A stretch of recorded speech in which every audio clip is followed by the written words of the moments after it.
Hey everyone, my name's Sam. We've made it to day 40, working through God's Plan for Our Wellbeing by Dave Smith. And it's a journey of generosity. And we're all on a journey of just generosity. Anna encouraged us yesterday of this gift of giving that we all have within us. So, how can we start or continue on our journey of generosity wherever we're at? Dave points out as we begin to weave generosity into our fabric of our lives that we began to think about yesterday, that we need to do this with a measure of intentionality and planning. And he points us to a letter to the Corinthians, the first letter, where Paul encourages his readers to build giving into the rhythm of their lives. And we can maybe reflect right now, where have we built that rhythm in? But let's have a look at 1 Corinthians 16:23. On the first day of every week, each one of you should set aside a sum of money in keeping with your income, saving it up, and that when I come, no collections will have to be made. Notice here 4 things. This is what Dave points out here.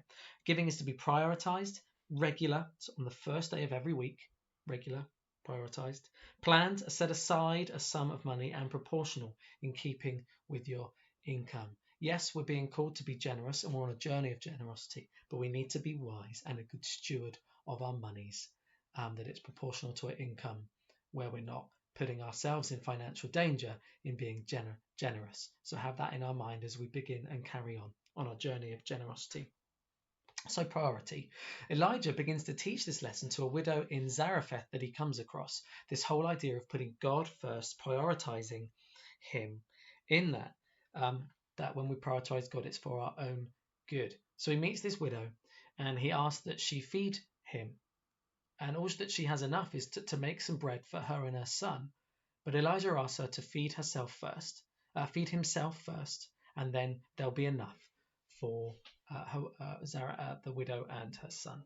And so she does this, and if you know the story, we see that the flour doesn't run out and the oil doesn't run dry until rain comes, which is the promise that was given. That was what God had promised.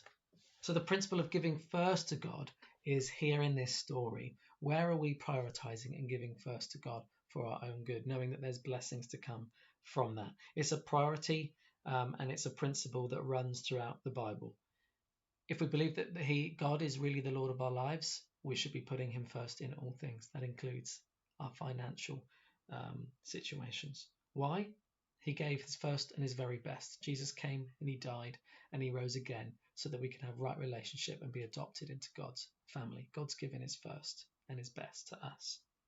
Regular, planned, and proportional. Tithing.